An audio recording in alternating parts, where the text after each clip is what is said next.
Breaking news చూస్తున్నాం. దేశవ్యాప్తంగా assembly స్థానాలకు జరిగిన ఉప ఎన్నికల్లో ఇండియా కూటమి హవా కొనసాగించింది. ఈ నెల 10న 7 రాష్ట్రాల్లోని 13 అసెంబ్లీ స్థానాలకు జరిగిన ఉప ఎన్నికల్లో హవా కొనసాగించింది. ఉప ఎన్నికల్లో 2 సీట్లకు మాత్రమే బీజేపీ పరిమితమైంది. 10 చోట్ల ఇండియా కూటమి, 1 చోట స్వతంత్ర అభ్యర్థి విజయం సాధించారు. బెంగాల్లో 4 అసెంబ్లీ స్థానాలకు, హిమాచల్ ప్రదేశ్, ఉత్తరాఖండ్లో 2 చొప్పున అసెంబ్లీ స్థానాలకు ఉప ఎన్నిక జరిగింది. పంజాబ్, బీహార్, తమిళనాడు, మధ్యప్రదేశ్లోని ఒక్కొక్క స్థానానికి ఉప ఎన్నిక జరిగింది. బెంగాల్లో 4 స్థానాలకు గాను తృణమూల్ కాంగ్రెస్ క్లీన్ స్వీప్ చేసింది. తృణమూల్ కాంగ్రెస్ అక్కడ అధికారంలో ఉంది. మధ్యప్రదేశ్, హిమాచల్ ప్రదేశ్లో ఒక్కొక్క స్థానాన్ని మాత్రమే బీజేపీ కైవసం చేసుకోవాల్సిన పరిస్థితి ఏర్పడింది.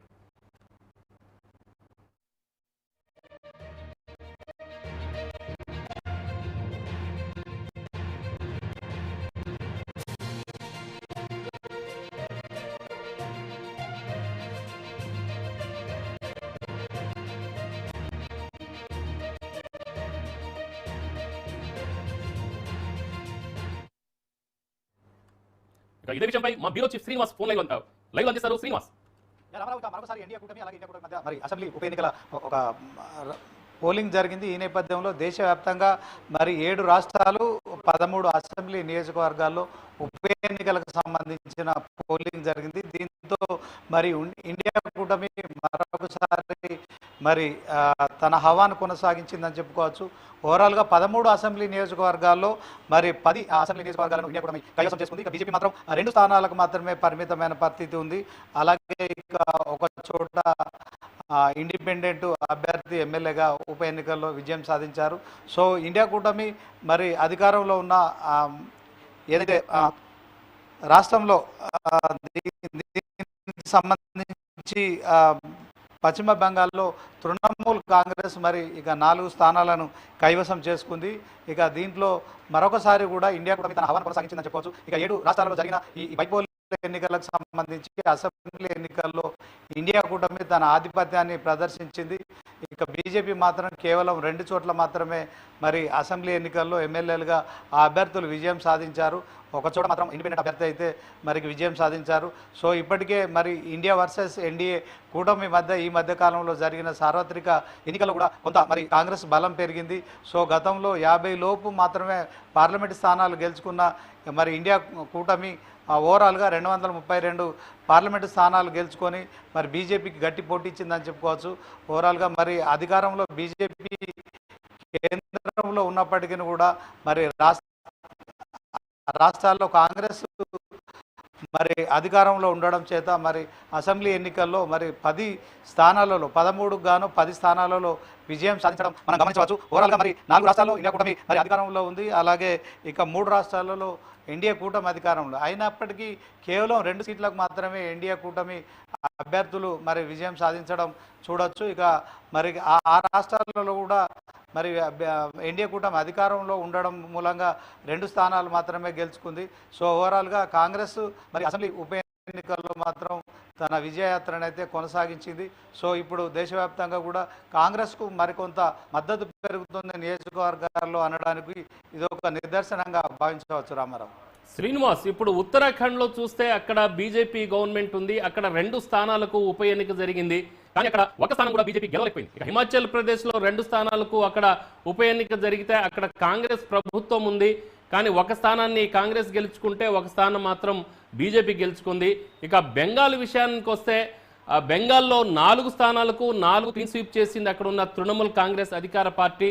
సో దీన్ని ఎలా చూడవచ్చు? ఇండియా కూటమి అనేది వీళ్లకు అంటే ఒక ఉప ఎన్నికలో మాత్రమే ఇది సక్సెస్ అయిందని భావించవచ్చా, లేకుంటే ఫర్దర్గా కూడా రాబోయే ఎన్నికల్లో కూడా ఎలా ఉండనుంది? ఖచ్చితంగా రామారావు, మరి 2019 ఎన్నికలకు 2024 ఎన్నికలను కనుక మనం చూసినట్టయితే కాంగ్రెస్ పుంజుకుంది. అందులో ఎలాంటి సందేహం లేదు. ఇక రాహుల్ జోడో యాత్రతో రాహుల్ గాంధీ దేశమంతా పర్యటించారు. ఈ నేపథ్యంలో మరి ఇండియా కూటమిని ఏర్పాటు చేశారు. గతంలో యూపీఏ కూటమిగా ఉన్న నేపథ్యంలో మరి ఇండియా కూటమి అని పేరు మార్చిన తర్వాత మరికొంతమంది ఏదైతే విపక్షాలను కలుపుకొని కూడా రాహుల్ గాంధీ మరి అన్ని పార్టీలను ఒకే గొడుగు కింద తీసుకురావడం చెప్పడం కావచ్చు, ఇండియా కూటమిగా నామకరణం చేయడం కావచ్చు, మరి కాంగ్రెస్కు కొంత బలం పెరిగిందనడంలో ఎలాంటి సందేహం లేదు. మరి కాంగ్రెస్ సొంతంగా 99 పార్లమెంటు స్థానాల్లో గెలిచిన సంగతి కూడా మనకు తెలిసిందే.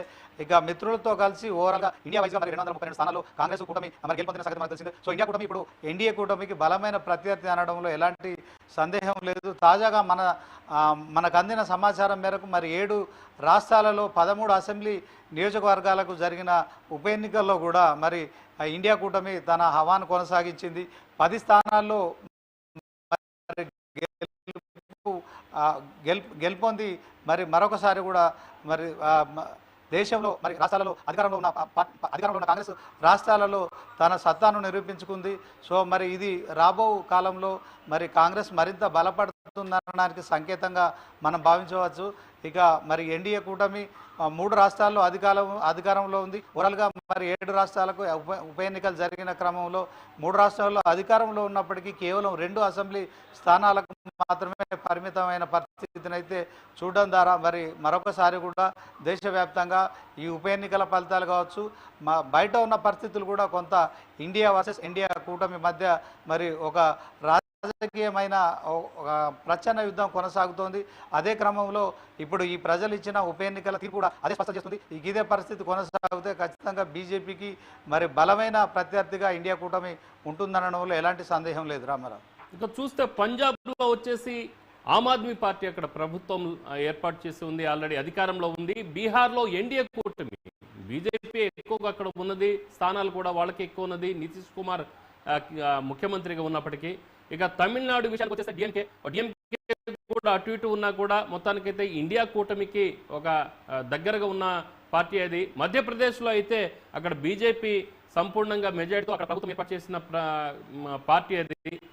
కానీ ఒక్కొక్క స్థానాలకు అక్కడ జరిగినా కూడా ఎక్కడ కూడా మరి బీజేపీ గెలవని పరిస్థితి కనబడుతుంది. దీన్ని బట్టి చూస్తుంటే ఇండియా కూటమి ఆయా రాష్ట్రాల్లో కూడా మా బలం పుంజుకుంటుంది అనే ఒక సంకేతాలు వస్తుందని భావించవచ్చా?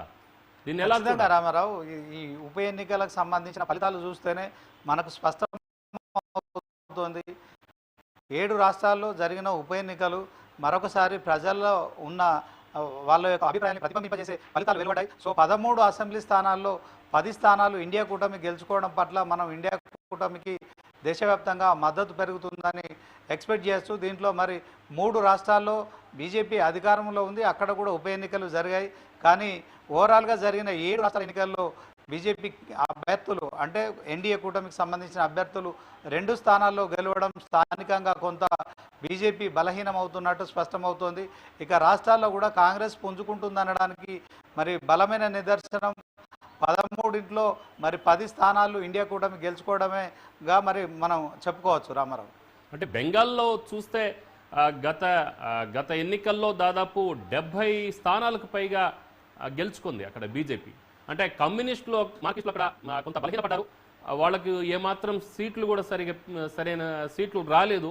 అయితే వాళ్ళ స్థానం ఏదైతే ఉందో 5 years బ్యాక్ ఎన్ని సీట్లు అయితే ఉన్నాయో అది బీజేపీ అక్కడ గెలుచుకున్నట్లు కనబడింది. సో అక్కడ బెంగాల్లో తప్పనిసరిగా ఈసారి మేము ఫామ్ చేస్తాం గవర్నమెంట్ అని కూడా గట్టిగా బలంగా చెప్తున్న బీజేపీకి ఈ 4 స్థానాల్లో క్లీన్ స్వీప్ చేయడంతో తృణమూల్ కాంగ్రెస్ని అలాగనే అంటే బీజేపీ తృణమూల్ కాంగ్రెస్తో పాటు ఇండియా కూటమి ఢీకొట్టే పరిస్థితి కనబడుతుంది అక్కడ.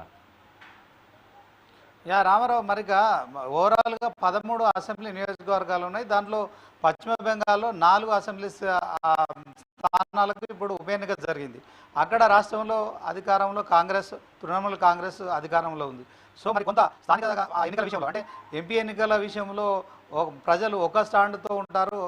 అలాగే మరి అసెంబ్లీ ఎన్నికలకు సంబంధించి రాష్ట్రంలో అధికారంలో ఉన్న పార్టీ వైపు మగ్గు చూపే అవకాశం ఉంటుంది కనుక మరి అక్కడ రాష్ట్ర ప్రభుత్వం తృణమూల్ కాంగ్రెస్ ఉంది కనుక ఖచ్చితంగా అక్కడ జరిగిన 4 అసెంబ్లీ నియోజకవర్గాలకు సంబంధించిన ఉప ఎన్నికల్లో 4 తృణమూల్ కాంగ్రెస్ గెలుచుకున్న సంగతి మనకు తెలిసిందే. దాని ప్రకారం ఇక మరి హిమాచల్ ప్రదేశ్లో కూడా చూసుకుంటే మరి ఆ 3 అసెంబ్లీ స్థానాలకు కూడా ఎన్నికలు జరిగాయి. అలాగే ఉత్తరాఖండ్లో 2 అసెంబ్లీ స్థానాలకు, ఇక పంజాబ్, బీహార్, తమిళనాడు, మధ్యప్రదేశ్లో ఒక్కొక్క స్థానానికి ఓవరాల్గా 13 అసెంబ్లీ స్థానాలకు ఉప ఎన్నికలు జరిగిన నేపథ్యంలో మరి ఈ ఉప ఎన్నికలకు సంబంధించి రాష్ట్రాలలో అధికారంలో ఉన్న ప్రభుత్వాలకు అక్కడి స్థానిక ప్రజలు మొగ్గు చూపే అవకాశం ఉంటుంది. సో ఎమ్మెల్యేలను ప్రతినిధులుగా ఎన్నుకుంటే ఖచ్చితంగా రాష్ట్ర ప్రభుత్వం నుంచి మరి అభివృద్ధి దిశగా కొంత నిధులు కానీ తర్వాత అభివృద్ధి జరుగుతుందని అక్కడ ప్రజలు భావిస్తారు. ఇది తెలంగాణలో అయినా ఆంధ్రప్రదేశ్లో అయినా మరే రాష్ట్రంలో అయినా కూడా అసెంబ్లీ నియోజకవర్గాల ఓటింగ్ సార్లు గమనించండి మనకు అది స్పష్టంగా తెలుస్తుంది. అదే క్రమంలో ఇప్పుడు పశ్చిమ బెంగాల్లో జరిగిన ఎన్నికలు కూడా మరి తృణమూల్ కాంగ్రెస్ 4 స్థానాలు మరి గెలుచుకొని క్లీన్ స్వీప్ చేయడం చూడొచ్చు. ఇక ప్రతిపక్షంలో ఉన్న పార్టీకి కొంత ప్రతికూల పరిస్థితులు ఖచ్చితంగా ఉంటాయి. ఎందుకంటే ప్రతిపక్షంలో ఉన్న ఎమ్మెల్యేకు మరి పూర్తి స్థాయిలో ప్రభుత్వం నిధులు ఇవ్వదనే ఒక ప్రచారం కూడా జరుగుతున్న నేపథ్యంలో ప్రజలు కూడా ప్రభుత్వంలో ఉన్న చోట మరి ఆ ఎమ్మెల్యేలుగా ఎన్నుకుంటేనే నియోజకవర్గాల అభివృద్ధి జరుగుతాయని భావించడం వల్ల ఈ ఫలితాలు వచ్చి ఉంటాయి. సో ఓవరాల్గా మరి బీజేపీ పోటీ చేసిన 7 రాష్ట్రాలలో మరి 13 స్థానాలలో కేవలం 2 స్థానాలు గెలుచుకోవడం 2 స్థానాలకే పరిమితం అవడం కూడా కొంత మరి ప్రజలు అక్కడ ప్రభుత్వాలపై వ్యతిరేకత ఉండి ఉండొచ్చు. సో ఆ వ్యతిరేకతను ప్రజలు కూడా వ్యక్తపరిచి ఉండి ఉండొచ్చు. సో ఓవరాల్గా మరి ఉప ఎన్నికల ఫలితాల నేపథ్యంలో కొంత కాంగ్రెస్ అయితే పుంజుకుంటుంది, ఇండియా కూడా పుంజుకుంటుంది, మరి ఇండియా పై కూడా కొంత ఆధిపత్యం సాధించినట్లయితే కనిపిస్తుంది రామారావు. ఈ నేపథ్యంలో ఇప్పుడు ఇండియా కూటమి శ్రేణుల్లో పరిస్థితి ఎలా ఉంది, స్పందన ఎలా వస్తుంది, అలాగనే అటువైపు నిరాశ కలిగించిన బీజేపీ శిబిరంలో పరిస్థితి ఎలా ఉంది? రామారావు, ఇవి అంటే ఇప్పుడు జరిగిన 7 రాష్ట్రాలకు సంబంధించి 13 అసెంబ్లీ నియోజకవర్గాల్లో గెలుపుకోవడము, మరి రాష్ట్ర ప్రభుత్వాల మార్పిడి జరగదు, రాష్ట్ర ప్రభుత్వాల అధికారం బదలాయింపు జరిగే పరిస్థితి లేదు. ఈ ఉప ఎన్నికల ఫలితాలు ప్రజల్లో ఉన్న ఏదైతే మనోభావాలు అయితే మరి వాళ్ళు బయట పెట్టుకున్న పరిస్థితి ఉంది కనుక ప్రజలు కొంత ఇండియా కూటమి వైపు మొగ్గు చూపారు. రాష్ట్రాల్లో అధికారం ముఖ్యంగా మనం పశ్చిమ బెంగాల్లో తృణమూల్ కాంగ్రెస్ 4 గెలుచుకోవడం కావచ్చు, మరి పంజాబ్లో జరిగిన ఆప్ ఒక స్థానంలో గెలవడం కావచ్చు. సో అధికారంలో ఉన్న మరి ప్రభుత్వానికి ప్రజలు ఓటేస్తారు ఉప ఎన్నికల్లో, అది కామన్ విషయం. అలాగే కొంత మరి ఈ ఎన్నికల ఫలితాలతో ఏ రాష్ట్రంలో కూడా అధికారం బదిలీ జరిగే పరిస్థితి లేదు కనుక మరి ప్రజల ఓటింగ్ సరళిని మరి ఇండియా కూటమి కావచ్చు, ఎన్డీఏ కూటమి కావచ్చు స్పోర్టివ్గా తీసుకోవాల్సి ఉంటుంది. సో దీంతో కొంత ఇండియా కూటమి ఉత్సాహాన్ని కలిగించినప్పటికీ మరి బీజేపీలో కొంత మరి దీనిపైన కూడా మరి చర్చించే అవకాశం ఉంటుంది.